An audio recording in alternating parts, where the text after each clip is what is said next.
অনেকে অনেক কথা বলেছেন, অনেকের দুঃখ কষ্ট মামলা হামলা সবকিছু আপনাদের সামনে তুলে ধরেছেন।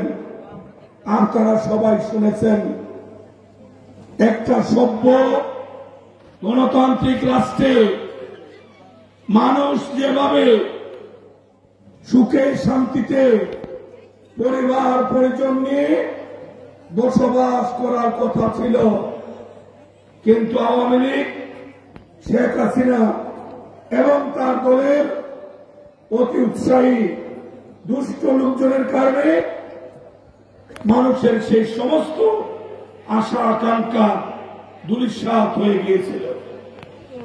আমরা কোনো অপরাধ করিনি, ভিন্ন মত ভিন্ন পথে আমাদের চলা ছিল।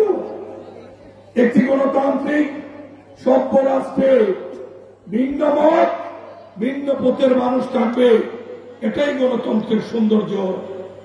কে শুনে কার কথা?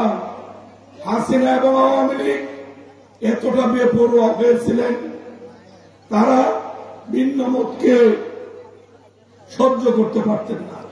সেটা মসজিদের ইমাম সাহেব হোক, মন্দিরের পুরোহিত হোক, স্কুলের শিক্ষক হোক, সরকারি কর্মকর্তা হোক, আর একজন শ্রমিক হোক, কেউ আওয়ামী লীগ থেকে রেহাই পায়নি।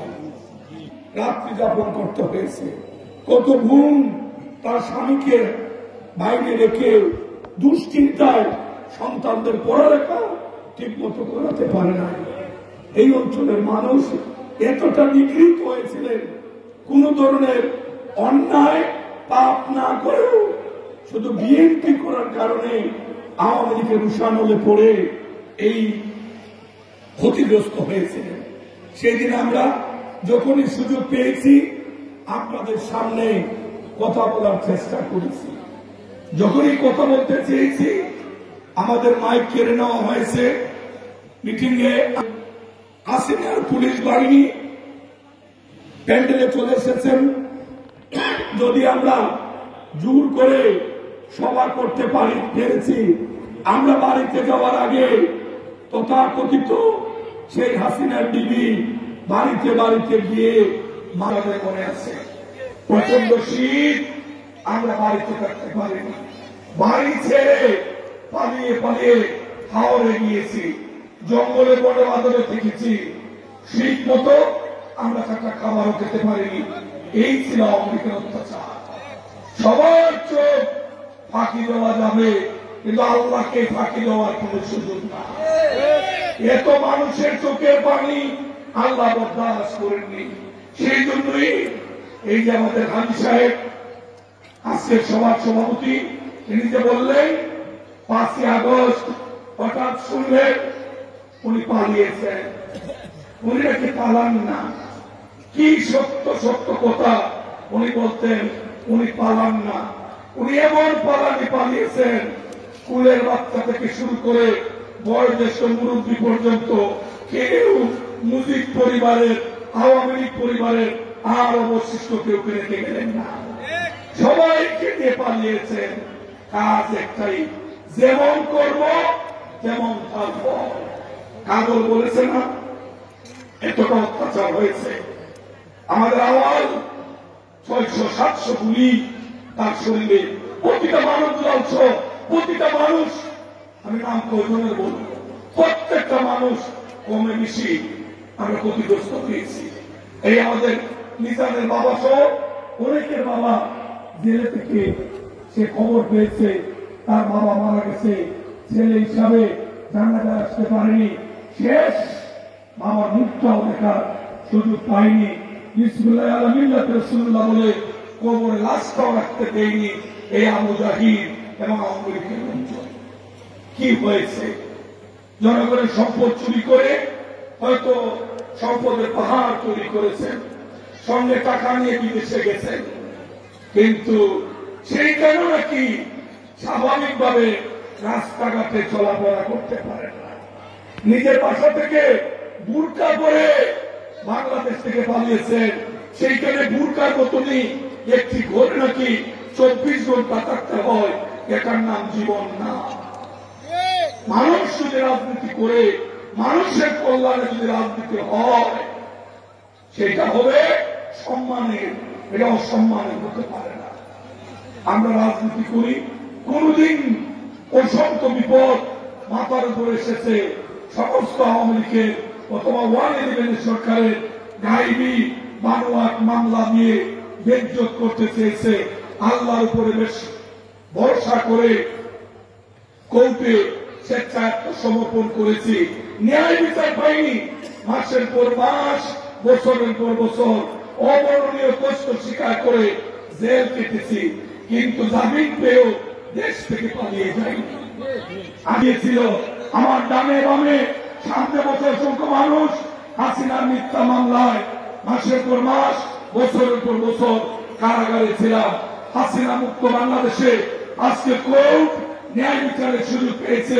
প্রতিটি মামলা কোর্টে ট্রায়াল হচ্ছে, সাক্ষী হচ্ছে, এবং আমরা নির্দোষ প্রমাণিত হওয়ার বেকসুর খালাস করছি, আলহামদুলিল্লাহ।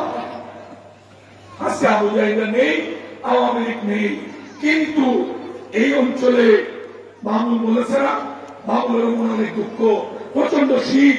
বাবুল আমার সাথে বুট চুরির মামলা জেলে ছিল। আমি নাকি স্টাফ কোয়ার্টার সেন্টারে বাবুলকে নিয়ে, অন্যান্যদেরকে নিয়ে নাকি আমি এখানে বুট চুরি করছিলাম। সেই মামলায় আবু জাহিদ আমার জেলে পাঠিয়েছিল। 16 দিন না 17 দিন জেল কেটে পরে ঢাকা থেকে জামিনে মুক্ত হয়েছি। চিন্তা করেন, স্টাফ কোয়ার্টার সেন্টারে বুট চুরি করলো কে? আর উল্টা এই চুরির মামলায় আমি বাবুল সহ আমরা 40 জন মানুষ 16 দিন জেল খাচ্ছি। এটা কি আমাদের প্রতি অবিচার হয় নাই? অবিচার হয়েছে। আল্লাহ নিজে সেগুলার সাক্ষী। আমরা কিছু বলি নাই, শুধু মন যখন খারাপ হইতো সঙ্গত কারণে প্রচন্ড শীত, জানালার মধ্যে কাপড় দেওয়া যেত না, খোলা জানালা, ছাদের উপরে আমাদেরকে 2 তলা 3 তলায় রাখতো, বাতাসে শরীর ঠান্ডা হয়ে যেত। ঠিক মতো তাজুদের নামাজ উজু করতে গিয়ে আমরা অনেকে বিড়ম্বনার শিকার হয়েছি, কিন্তু আল্লাহকে রাজি খুশি করার জন্য আমরা কিন্তু চেষ্টা করেছি বলেই আল্লাহ আমাদেরকে মুক্ত করেছেন। আর আওয়ামী লীগ দেশ থেকে পালিয়ে গেছে। এই অঞ্চলে আওয়ামী লীগের যত নেতা আছেন এত অত্যাচার করেছেন। হাসিনা পালিয়ে যাওয়ার 13 মাস অতিক্রম হয়েছে, আমরা কিন্তু একজন মানুষের বিরুদ্ধে একটি গাইবি বানোয়াট মিথ্যা মামলা দেইনি, কারো বাড়িতে আমরা গিয়ে একটি দমক পর্যন্ত দেইনি। এটার কারণ একটাই, আমরা প্রমাণ করতে চেয়েছি তুমি অদম হলে আমি উত্তম হব না কেন। আমরা আমাদের ভালো কর্ম দিয়ে মানুষের হৃদয় জয় করতে চাই। আমরা আওয়ামী লীগের মতো কুকর্ম করে বাড়িঘর ফেলে ভারতে আশ্রয় নেব এমন রাজনীতি আমরা করি না। আমরা মানুষের কল্যাণে রাজনীতি করি। এই যে অনেকে বলেছে, কাজলও বলল, দুলালও বলল, এই রাস্তা এমন ছিল না। আমি চেয়ারম্যান থাকা অবস্থায়, মেয়র থাকা অবস্থায় চেষ্টা করেছি, বারবার আমি বাধাগ্রস্ত হয়েছি। কয়বার যে শুধু জেলে আমার পাঠাইছে, আমার সাসপেন্ড করছে, আবার বেরিয়ে আসছি, হাইকোর্টে রিট করছি, আবার চেয়ারম্যান হিসাবে মেয়র হিসাবে দায়িত্ব পালন করেছি। সিডিসি অনেক মহিলারা আমার সঙ্গে কাজ করেছে, অনেক পুরুষ আমার সঙ্গে কাজ করেছে। আল্লাহকে সাক্ষী রেখে আমি দৃঢ়তার সাথে বলতে পারবো, পৌরসভায় যতদিন ছিলাম আমি নিজে যেমন 1 টাকা চুরি করিনি, অন্য কাউকেও আমি 1 টাকা চুরির কোন সুযোগ দিই না। একজন মানুষ বুকে হাত দিয়ে বলতে পারবেন না সিডিসিতে আমি কোটি কোটি টাকা চেকের মাধ্যমে খরচ করিয়েছি। অসংখ্য রাস্তা, অসংখ্য ড্রেন, অসংখ্য ফুটপাথ, অসংখ্য ল্যাট্রিন নির্মাণ করেছি, কিন্তু 1টি টাকা কারো কাছ থেকে সুবিধা নিয়েছি কোন ধর্মের মানুষ আল্লাহ ভগবানকে সাক্ষী রেখে এমন কথা বলা দুঃসাহস কেউ দেখাতে পারবেন না। কারণ আমি আপাতমস্তক সততার সাথে আল্লাহকে ভয় করে আমি আমার দায়িত্ব পালন করেছি, ইবাদত মনে করি। আমাকে বারবার ত্যক্ত বিরক্ত করা হয়েছে, কিন্তু আমি কারো প্রতি অসন্তুষ্ট হয়ে একটি কটুবাক্য কারো বিরুদ্ধে আমি বলিনি, ভবিষ্যতে বলবো না ইনশাআল্লাহ। তবে এই রাস্তাটার অবস্থা খুবই করুণ। আমি অনুরোধ করি এই টিপু, কাজল, আমাদের অন্যান্য নেতৃবৃন্দ, আমাদের ওয়ার্ডের সেক্রেটারি সহ যারা আছেন, অনুরোধ করব খোলার তারিখে আমার সাথে যোগাযোগ করুন।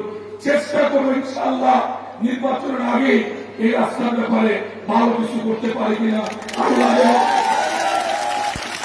আল্লাহ যেন আমাকে সেই তৌফিক দেন। ভোট 17টা বছর এই দেশের মানুষ ভোট কি জিনিস মানুষ ভুলে গেছে। এই মানুষ লাইনে দাঁড়িয়ে ভোটের যে সৌন্দর্য, ভোট দেওয়া, ভোট ফিরে আসা, আবার রিজাল্টের জন্য কেন্দ্রে যাওয়া, এগুলো মানুষ স্মৃতি থেকে হারিয়ে ফেলেছে। এর জন্য আওয়ামী লীগ দায়ী, এর জন্য হাসিনা দায়ী, এর জন্য আওয়ামী লীগের অতি উৎসাহী প্রশাসন দায়ী। হাসিনা গর্ব করে বলতে 2021 সাল পর্যন্ত ক্ষমতায় থাকবে। হ্যাঁ, চক্রান্ত করে, ষড়যন্ত্র করে, বল প্রয়োগ করে, নির্যাতন করে, খুন করে, গুম করে 21 সাল পর্যন্ত ক্ষমতায় ঠিকই থেকেছিলেন। তারপরে উনার লুক বেড়ে গেল, উনি আবার ঘোষণা দিলেন 2041 সাল পর্যন্ত নাকি আওয়ামী লীগ ক্ষমতায় থাকবে। অনেক মানুষ ভয় পেয়ে গেল, হাসিনা তো আসলে জোর করে হয়তো আবার থাকবে, হাসিনা আদৌ বিদায় হবে কিনা, আওয়ামী লীগের অত্যাচার থেকে মানুষ বাঁচবে কিনা। এই মানুষ জুড়ে আর কথা বলার শক্তি হারিয়ে ফেলেছিল। এই মানুষগুলি চুপি চুপে একজন আরেকজনকে বলতো, ভাই রে ভাই, যদি হাসিনা 41 সাল পর্যন্ত থাকে তাহলে বাংলাদেশে আর ভিন্ন মতে অবশিষ্ট কিছু থাকবে না। আল্লাহর কাছে সবাই আমরা ফরিয়াদ করি, রাখে আল্লাহ মারেকে। আওয়ামী লীগ হাজার চেষ্টা করেছে ভিন্ন মতকে নির্মূল করার জন্য। আল্লাহ 2024 সালের এই বৈষম্য বিরোধী আন্দোলনকে কেবলমাত্র উশিলা করে সারা জাতিকে ঐক্যবদ্ধ করে আওয়ামী লীগের বিরুদ্ধে গর্জে ওঠার তৌফিক আল্লাহ নিজে আমাদেরকে দান করেছিলেন। এবং আল্লাহর রহমতে 2000 মানুষ মৃত্যুবরণের পরও বাংলাদেশের মানুষ থেমে থাকেনি। বাংলাদেশের মানুষ বুক চেপিয়ে নারী, শিশু, পুরুষ, আমার বৃদ্ধ বনিতা রাজপথে গিয়ে হাসিনার পতন নিশ্চিত করে হাসিনাকে বুঝিয়ে দিয়েছে মানুষের জীবন যেখানে ক্ষণস্থায়ী, ক্ষমতা চিরস্থায়ী হতে পারে না। 2041 সাল অনেক দূর। 24 সালের 5ই আগস্ট খালাম্মা আপনার জন্য বাংলাদেশের রাজনীতি চিরতরে আল্লাহ নিষিদ্ধ ঘোষণা করে দিলেন। স্বপ্ন দেখে আপা মাঝে মধ্যে দেখি ইউটিউবে বিভিন্ন চ্যানেলে আপা বলেন টুস করে টাচ করে আবার নাকি উনি আমাদের দেশে চলে আসবেন। আরে ভাই, মাথা গরম। কত ব্যাকুল, কত চালাক মানুষ দেখছি।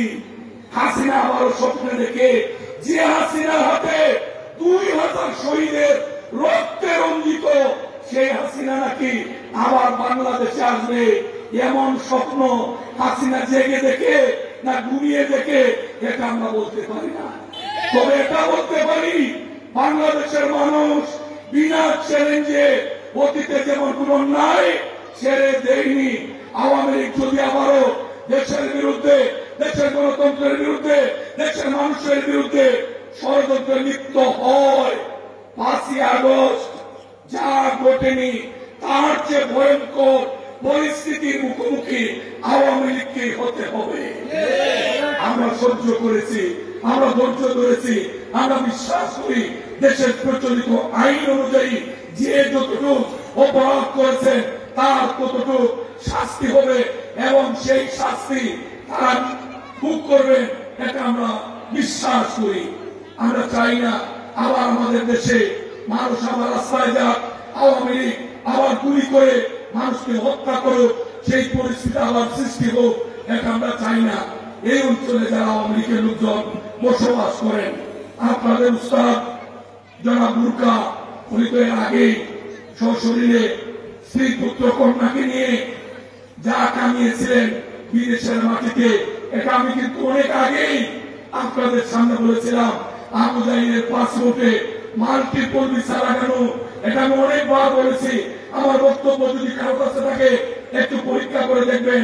আমি জানতাম সরকারি কর্মকর্তারা আমাকে অবহিত করেছিলেন আবু জাহিল তার পরিবার নিয়ে বাংলাদেশের যদি পরিস্থিতি একটু উন্নত হয় সে পালিয়ে যাবে, কিন্তু এই গুদারাম আওয়ামী লীগের লোকগুলি বাংলাদেশে থাকবে এবং মানুষ তাদেরকে খাতির যত্ন ঠিক মতো করে যদি তাদের অবস্থা খারাপ হবে, আল্লাহর কাছে শুকরিয়া আদায় করেন। বেগম খালেদা জিয়ার মতো নেত্রী বাংলাদেশের জন্য গ্রহণ করেছিলেন বলে আজকে আওয়ামী লীগের লোকজন নিরাপদে, ভিন্ন ধর্মের মতো মানুষ নিরাপদে ব্যবসা বাণিজ্য করছেন, নিরাপদে বাড়িতে থাকছেন। এর জন্য আল্লাহ শুকরিয়া আদায় করুন। আশীর্বাদ হিসাবে আল্লাহ খালেদা জিয়াকে জাতির সামনে আল্লাহ নিয়ামত হিসেবে উপহার দিয়েছিলেন।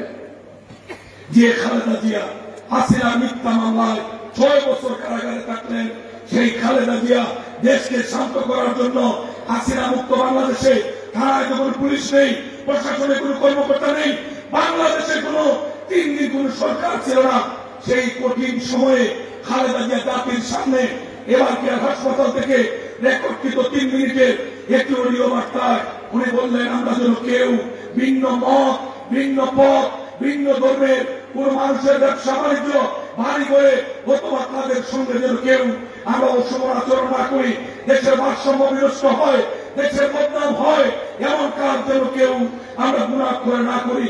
খালেদাদের এই বার্তা মুহূর্তের মধ্যে সোশ্যাল মিডিয়ার মাধ্যমে সারা জাতি এটাকে অনুসরণ করলো, অনুকরণ করলো, সবাই চলে গেল। বুক ভরা যন্ত্রণা, এই আওয়ালের মতো, রিঙ্গনের মতো অসংখ্য মানুষের শরীরে শত শত গুলি যন্ত্রণা ভুলে খালেদাদের নির্দেশে আমরা সবাই শান্ত হয়ে গেলাম। আমরা ভিন্ন মত, ভিন্ন পথ, ভিন্ন ধরনের মানুষের কোন ক্ষতি না হয় আমরা নিজেরা রাস্তায় নেমে তাদের বাড়িঘর পাহারা দিয়েছি, আশ্বস্ত করেছি। বাংলাদেশের কোথায় কি হয়েছে আমরা জানি না, কিন্তু হরিগঞ্জের পবিত্র মাটিকে আমরা কলঙ্কিত হতে দেব না।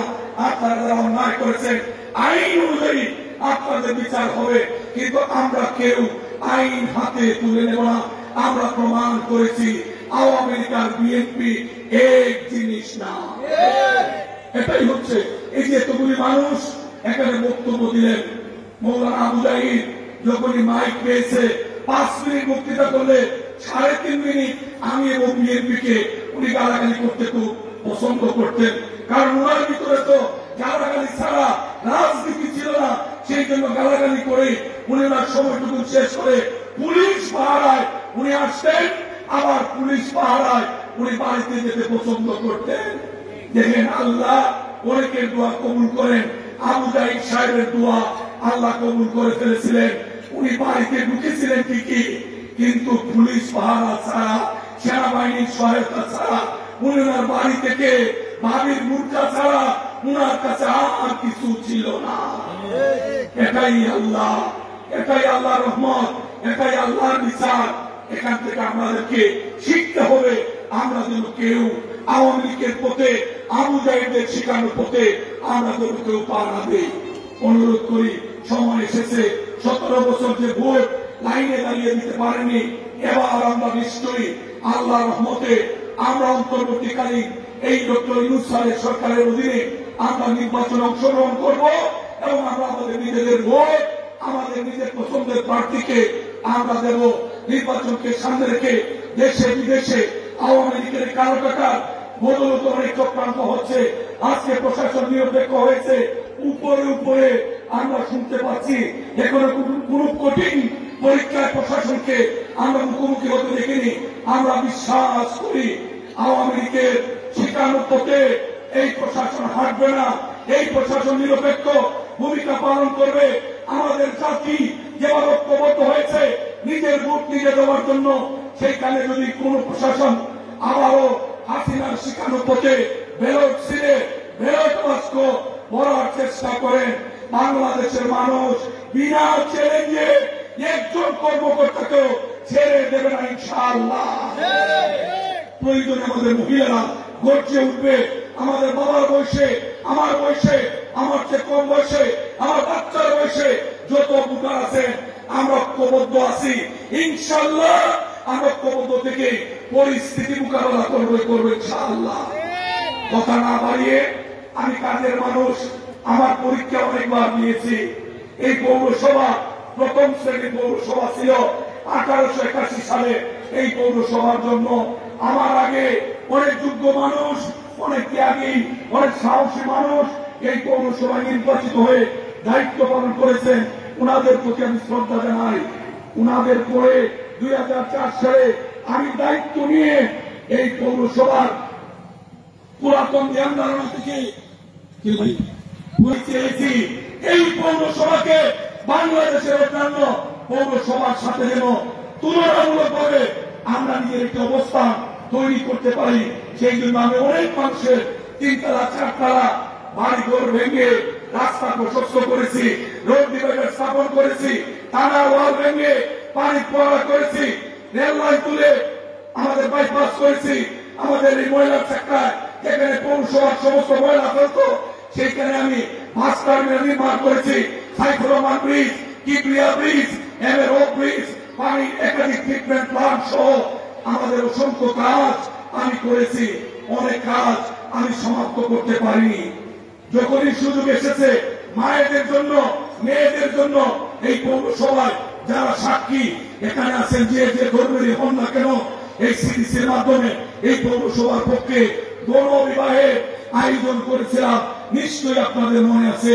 মায়েরা মেয়েদেরকে বিয়ে দিতে পারেন না, অনেক মায়ের চোখে মুখে আমি যে হতাশা দেখেছিলাম, আমি ওদেরকে বলেছিলাম আমার কোন মেয়ে বাচ্চা নেই, আমার 2টি ছেলে সন্তান, একটি আমেরিকা, একটি কানাডা অবস্থান করছে। আপনাদের মেয়ের বিয়ের দায়িত্ব বাবা হিসাবে আমি নেব। পৌরসভার তরফ থেকে অসংখ্য মেয়ের এই গণবিয়ের মাধ্যমে সুন্দর অনুষ্ঠান করে সাগরানা থেকে শুরু করে একদম নতুন বেনারসি শাড়ি, পাগড়ি থেকে শুরু করে একদম শু পর্যন্ত জামাই সব ব্যবস্থা করে বিয়ের আয়োজন করেছিলাম। অনেকে মেয়ে নিয়ে গেছেন, মেয়ে স্কুলে বেতন দিতে পারেন না, মেয়ে নতুন একটি জামার জন্য স্কুলে যায় না, মেয়ের জোড়া কেটসের জন্য কেটে কেটে বুক বাসায়। আমি বলেছি বাচ্চাকে এর অভাব বুঝতে দেওয়া যাবে না, এই বাচ্চাকে লেখাপড়া করাতে হবে। এই বাচ্চাদের পাশে আমি দাঁড়িয়েছিলাম। শত শত নয়, হাজার হাজার মেয়ে ছেলে, ছোট বাচ্চা যাদেরকে নিয়ে গেছেন, প্রত্যেকটা বাচ্চাকে লেখাপড়ার ক্ষেত্রে আমি আপনাদের পাশে ছিলাম। অনেক মুসলমান ছোট্ট বাচ্চা সুন্নতে খাতনা করাতে পারেননি, আমি শত শত বাচ্চা নয়, হাজার হাজার বাচ্চাকে ঢাকা থেকে প্রশিক্ষিত ডাক্তার এনে হরিগঞ্জের এই সদর হাসপাতালে 2টা ওটি ব্যবহার করে একদম পায়ের জুতো থেকে মাথার টুপি পর্যন্ত, লঙ্গি পায়জামা পাঞ্জাবি থেকে ওষুধ পর্যন্ত কিনে হাজার হাজার বাচ্চাকে, যারা দরিদ্র বাচ্চা অর্থের অভাবে সুন্নত করাতে পারতেন না, তাদেরকে আমি সুন্নতে খাতনার ব্যবস্থা করে দিয়েছিলাম। আমাদের মায়েরা সারাদিন ঘরের মধ্যে কাজ করতে করতে একটু বিনোদনের ব্যবস্থা নেই, সেই মায়েদেরকে পৌরসভার মাঠে নিয়েছি, পিঠা উৎসবের ব্যবস্থা করেছি। বলেছি আমরা এই বার্গার আর স্যান্ডউইচের মধ্যে আমাদের সংস্কৃতি আমরা হারিয়ে ফেলেছি।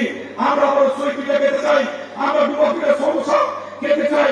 আমরা আমাদের মায়েদেরকে উৎসাহিত করেছি পৌরসভার মাঠে আসেন, আপনারা নিজের একটা স্টল দেন, যতটা খরচ হয় তার থেকে 5% বা 10% প্রফিট দিয়ে আমাদের তরুণ প্রজন্মকে আমাদের পিঠাপুলির যে সংস্কৃতি সেটা যেন ভুলে না যায়, মায়েদেরকে কাজে লাগিয়েছি। আমাদের বাচ্চারা সোশ্যাল মিডিয়ার বদলতে বই, এই স্কুল কলেজের পাঠ্যপুস্তক ছাড়া অন্যান্য জায়গা থেকে তারা মুখ ফিরে নিল। আমি চিন্তা করলাম এই বাচ্চাদেরকে যদি আবার পড়ার টেবিলে ফিরিয়ে নিতে হয়, দেশের বরেণ্য ব্যক্তি এই সুলতান কামাল, আমাদের অধ্যাপক আব্দুল্লাহ হুসাইন, জাফর ইকবাল, খন্দকার মকসুদ সহ দেশের বরেণ্য শিক্ষাবিদদেরকে এই পৌরসভার মাঠে আনলাম। আমি ফেব্রুয়ারি মাস সামনে রেখে বই মেলার আয়োজন করলাম, আলোচনা করলাম, ঢাকা থেকে বড় বড় স্টল নিয়ে আসলাম, 50%, 55% ডিসকাউন্ট দিয়ে আমাদের বাচ্চাদের কাছে নতুন বই তুলে দিলাম। আমাদের বাচ্চারা প্রকৃতি ইতিহাস জানো, আমাদের বাচ্চারা নিজেদের তাদের যে জ্ঞানের ভান্ডার সেটা যদি সমৃদ্ধ হয়, সেই জন্য এই ব্যবস্থাগুলি করেছিলাম। হাজি সাহেবরা এই যে আজকের সভার সভাপতি সহ অনেক হাজি সাহেব আমি নিজে দেখেছি। আমি 1 বার 2 বার 5 বার 10 বার নয়, অসংখ্যবার আল্লাহর ঘর তওয়াফ করেছি, অসংখ্যবার আমি আল্লাহর বাড়িতে গিয়েছি। আমি নিজের চোখে দেখেছি শিক্ষিত মানুষ, বড় ব্যবসায়ী মানুষ, শুধু নিজের জ্ঞান, পরিপূর্ণ জ্ঞান না থাকার কারণে হজে কতগুলি ভুল হয়, সেই ভুলগুলি যেন না হয় এই পৌরসভা থেকে দেশের বরেণ্য আলেমদেরকে এনে পৌরসভার তরফ থেকে একদম পায়ের জুতো থেকে মাথার টুপি থেকে কেরামের কাপড় থেকে শুরু করে সব হজের উপকরণ দিয়ে হাজি সাহেবদেরকে ট্রেনিং এর ব্যবস্থা করে আল্লাহর বাড়িতে পাঠালাম। পৌরসভা থেকে উদ্যোগ নিয়েছিলাম। আমি প্রতিটা মসজিদে ইমাম সাহেবরা ওই বেতন পান। প্রত্যেকটা মসজিদের ইমাম সাহেবের জন্য, মুয়াজ্জিন সাহেবদের জন্য একটি ভাতা বছরে 2 বার আমাদের কুরবানির ঈদ এবং রোজার ঈদে হরিগঞ্জের পৌর এলাকার 70টি মসজিদের ইমাম সাহেবদের জন্য আমি ভাতা প্রচলন করে নিচে মেয়র থেকে চালু করে দিলাম। ভাবলাম সকল ধর্মের মানুষ যে পৌরসভায় বসবাস করে শুধু ইমাম সাহেবরা, মুয়াজ্জিন সাহেবরা টাকা পাবে। সনাতন ধর্মের যারা দুর্গা উৎসব আয়োজন করে তাদের করতে একটি ব্যবস্থা করতে হবে। পৌরসভায় সার্বজনীন 36টি দুর্গা উৎসব হয়। প্রতিটি দুর্গা উৎসবে আমি 10,000 করে টাকা দিয়ে শুরু করেছিলাম। এটা পর্যায়ক্রমে বাড়ছে। সকল ধর্মের মানুষকে নিয়ে আমার পথ চলা ছিল বলে আপনারা দেখেছেন 2016 সালে কিবরিয়া হত্যা মামলায় আমি যখন সিলেট কারাগারে বন্দী, আমার পাশে দাঁড়ানোর লোক সেই সময় ছিল না। যে আমার পাশে দাঁড়িয়েছে তার নামে গাইবি মামলা হয়েছে। সারাদিন ভোটের দিন আওয়ামী লীগ আবু জাহির এবং তার সুযোগ্য মিসেস আলেয়া জাহির ঢাক 32টা বের করে প্যাক প্যাক করে এসেছেন আর বলেছেন জিকে ঘোষের খবর রচনা হয়েছে। রাতে আল্লাহকে সারাদিন সন্ধ্যা পর্যন্ত আওয়ামী লীগের মুখে হাসি ছিল। মাগরিবের নামাজের পরে ভোট গণনা যখন আস্তে আস্তে রেজাল্ট প্রকাশিত হলো, এশার নামাজের আগে প্রমাণ হয়ে গেল আল্লাহর বিচার সবচেয়ে নির্মূল সঠিক বিচার আল্লাহ রাব্বুল আলামিন এই প্রতিটি কেন্দ্রে নৌকার চেয়ে 3,500 ভোট বেশি দিয়ে সিলেট জেলার বন্দী থেকে আপনাদের মুখে ভালোবাসা তারা তৃতীয়বার আমি মেয়র নির্বাচিত হলাম। আওয়ামী লীগের পরাজয় বলে আল্লাহ আমাকে তৃতীয়বার মেয়র নির্বাচিত করে আবারও অনেকে বলেছিল আমার নাকি ফাঁসি হয়ে যাবে, আমাকে ভোট দিয়ে লাভ নেই, আমি নাকি কোনদিন আবার আপনাদের মধ্যে ফেরত আসতে পারবো না। দেখেন আল্লাহ রাব্বুল আলামিন এই আওয়ামী লীগের আমলে 2 বছর 26.5 মাস জেল কাটার পরে উচ্চতর আদালত থেকে জামিনে মুক্ত করে হাসিনা এবং আওয়ামী লীগ ক্ষমতায় থাকাকালীন সময়ে আমাকে আবার পৌরসভার মেয়রের চেয়ারে আল্লাহ বসিয়ে দিলেন। আলহামদুলিল্লাহ, এটাই হচ্ছে আল্লাহর বিচার, এটাই হচ্ছে আল্লাহর বিচার। তাই অনুরোধ করি, আমার 36 বছর বয়সে আমি পৌরসভার চেয়ারম্যান হয়েছিলাম। সেই সময় আমার বয়স কম। সেই সময় যেহেতু আমাকে কোনো দুর্নীতি স্পর্শ করতে পারেনি। এখন আমার বয়স 58 প্রায় শেষ। যদি বেঁচে থাকি 2026 সালে আমি 60 বছরে পদার্পণ করবো। আমার ভারন্ত জীবনে আমি যেহেতু কোন দুর্নীতি বা কোন অন্যায়, কোন মাদক আমাকে স্পর্শ করতে পারেনি। এখন তো আমার পরন্ত বেলা, এই সময় কোন দুর্নীতি আমাকে স্পর্শ করার আর কোন সুযোগ নেই। আল্লাহ যদি আমাকে তৌফিক দেন আমি চেষ্টা করব, আমার সর্বোচ্চ চেষ্টা দিয়ে। তোমার আমার অভিজ্ঞতা ঘাটতি ছিল কেবল ছাত্র রাজনীতি শেষ করে যুব রাজনীতির মধ্য দিয়ে, তখন আমি জেলা যুব দলের সভাপতি। আমার অভিজ্ঞতার ঘাটতি থাকার পরও হবিগঞ্জের বরেণ্য মানুষের, হবিগঞ্জের অভিজ্ঞ শিক্ষিত সুশীল সমাজের বিভিন্ন শ্রেণী পেশার মানুষের পরামর্শ নিয়ে এই পৌরসভার বিপ্লব ঘটিয়েছিলাম, উন্নয়নের বিপ্লব। যদি আমি সেই সময় থেকে 3 টার্ম অভিজ্ঞতা সঞ্চয় করতে পারি, আওয়ামী লীগের পতন আমি নিজের চোখের সামনে দেখেছি, দুর্নীতিবাজদেরকে নিজের চোখের সামনে পালিয়ে যেতে দেখেছি। সকল শিক্ষা থেকে শিক্ষা নিয়ে আগামী দিন যদি আল্লাহ আপনাদের দয়া, আপনাদের সহযোগিতা, আপনাদের ভালোবাসায় যদি আমাকে কাজ করার তৌফিক দেন, আমি জানি না আল্লাহ যদি আমাকে সেই সুযোগ দেন, বাংলাদেশের কোন এমপি কি করবে আমি জানি না। আমার দল বিএনপি যদি ক্ষমতায় থাকে, মাতৃতুল্য এবং খালেদা জিয়া যদি রাষ্ট্রের দায়িত্বে থাকেন, আমার অভিভাবক হিসাবে যিনি আমার রাজনীতি দেখভাল করেন প্রিয় নেতা শ্রদ্ধ তারেক রহমান সাহেব যদি রাষ্ট্রের দায়িত্ব থাকেন, বাংলাদেশের 10 জন এমপি উনাদের অঞ্চলে কি করবেন আমার জানা নেই। কিন্তু আমি 2 বছরে প্রমাণ করে দেব 10 জন এমপি যা পারেননি হবিগঞ্জের মাটিতে তা আমি করতে পেরেছি ইনশাআল্লাহ। ইনশাআল্লাহ আমার দল ক্ষমতায় ছিল মাত্র 2 বছর। সেই সময় যদি এই পৌরসভার এই কাজ করতে পারি, অতীতে পরীক্ষা দিয়েছি, এটা আমার মুখের কথা নয়। সুযোগ যদি আসে আবারও কাজ করে প্রমাণ করব কথায় নয় কাজ দিয়ে আপনাদের দোয়া ভালোবাসা চাই। কার সাথে আমার প্রতিদ্বন্দ্বিতা হবে সেইটা আমি জানি না। আমি এ নিয়ে কবিতার সঙ্গে অনেকে অনেক কথা বলবেন, খেয়াল রাখতে হবে এটা জাতীয় নির্বাচন। সারা বাংলাদেশে আজকে বিএনপির জয় জয়কার, যেখানেই মানুষ সেখানে বিএনপি, যেখানে মানুষ দাঁড়িয়েছে কথা বলা শুরু করুন, দেখবেন মানুষ তার পবিত্র জবান তুলে কিভাবে বিএনপির পক্ষে কথা বলছে। আমরা বিশ্বাস করি আজকের নতুন বাংলাদেশ বিনিময়ে তারেক রহমানের নেতৃত্বে জাতি যেভাবে ঐক্যবদ্ধ হচ্ছে, ইনশাআল্লাহ বিএনপি ক্ষমতায় যাবে। বিএনপি অতীতে ক্ষমতায় ছিল, বিএনপির একটি অভিজ্ঞ রাজনৈতিক দল হিসাবে বিএনপির পূর্বের অভিজ্ঞতাকে কাজে লাগিয়ে আমরা সামনের দিকে এগিয়ে যাব। যারা ভোট করবেন তাদেরকে আমরা স্বাগত জানাই। গণতন্ত্রের সৌন্দর্যই ভিন্ন মতকে সম্মান করা, কিন্তু খেয়াল রাখতে হবে অভিজ্ঞতার কোন বিকল্প নেই। অভিজ্ঞ একটি রাজনৈতিক দল বিএনপি যদি আপনাদের দোয়ায় ভালোবাসায় রাষ্ট্র পরিচালনার সুযোগ পায়, তাহলে নতুন ভাবে অভিজ্ঞতার প্রয়োজন নেই। পূর্বের অভিজ্ঞতা থেকে নতুন ভাবে বিশ্বের দরবারে আমাদের বাংলাদেশকে একটি উন্নত সমৃদ্ধশালী রাষ্ট্র হিসেবে পরিচিত করার জন্য যা যা করার প্রয়োজন, আজ থেকে 2 বছর আগে আমাদের প্রিয় নেতা জনাব তারেক রহমান রাষ্ট্র কাঠামো মেরামতের 31 দফা রাষ্ট্রের সামনে পরিষ্কার করে দিয়েছেন বিএনপি কি করতে চায়। যারা এখনো স্বপ্ন দেখেন, আমি অনুরোধ করি এখনো নির্বাচনের 4 মাস বাকি, আপনারা ক্ষমতায় গেলে কি করবেন একটা ধারণা জাতিকে দেন। এখন পর্যন্ত ধারণা নেই। আনিয়ে বিনিয়ে বিভিন্ন দয় দিয়ে মানুষকে বিভ্রান্ত করা যাবে না। তাই আর কথা না বাড়িয়ে সকলকে অনুরোধ করব, বিশেষ করে মায়ের জাতি শত শত মা বোনরা এখানে উপস্থিত, আমাদের চেয়ার যা তার চেয়ে দাঁড়িয়ে অনেক মানুষ